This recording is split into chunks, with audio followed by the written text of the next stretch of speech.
Bonjour, mon nom est Catherine Antaigne et j'habite au Nouveau-Brunswick, au Canada. Mon expérience est arrivée exactement 10 ans passés, donc ça fait 10 ans depuis que j'ai étudié en France. Mon cas est quand même assez atypique parce qu'après l'obtention de mon baccalauréat en administration des affaires à l'Université de Moncton, je suis allée sur le marché du travail. Et après 5 ans, j'ai pris la décision de retourner aux études pour compléter mon MBA et un Master 2 en gestion des ressources humaines à l'Université de Poitiers. J'avais 26 ans lors de mon retour aux études, ce qui est quand même pas assez commun.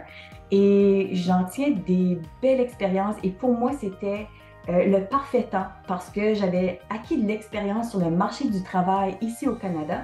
Donc, j'avais quand même une expérience avant de faire mes études et ensuite faire mon stage à l'international. C'est sûr que j'ai tellement de beaux souvenirs. Je me suis tissé des liens d'amitié que j'entretiens encore aujourd'hui.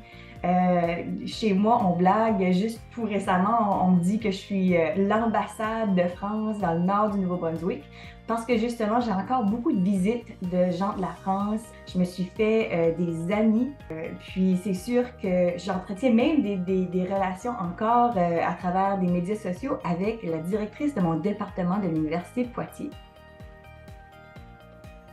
J'ai plein d'anecdotes, une qui me vient en tête, puis là, je pense que les Acadiens et les Acadiennes pourront certainement relier à mon expérience.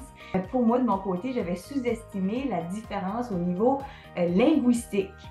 C'est sûr qu'on a des différences particulières.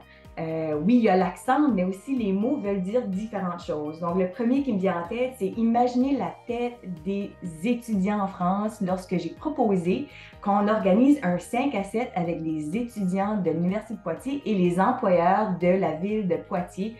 Je peux vous assurer que c'était très formateur comme différence. Et ce qui me fait penser qu'on a un 5 à 7 qui arrive sous peu, un 5 à 7 canadien, pour ceux qui comprennent, je ne vais pas aller dans les détails, mais c'est un 5 à 7 canadien qui va avoir lieu le 16 mai prochain à l'Université de Moncton pour la communauté des alumni France-Canada.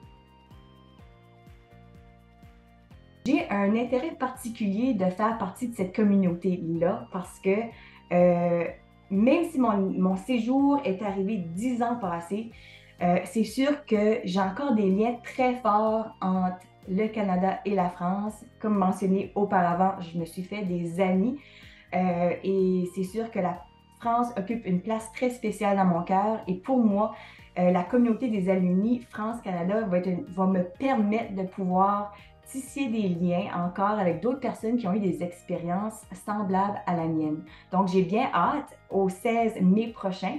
Je pense qu'on va avoir bien du plaisir, puis j'espère de vous voir en grand nombre.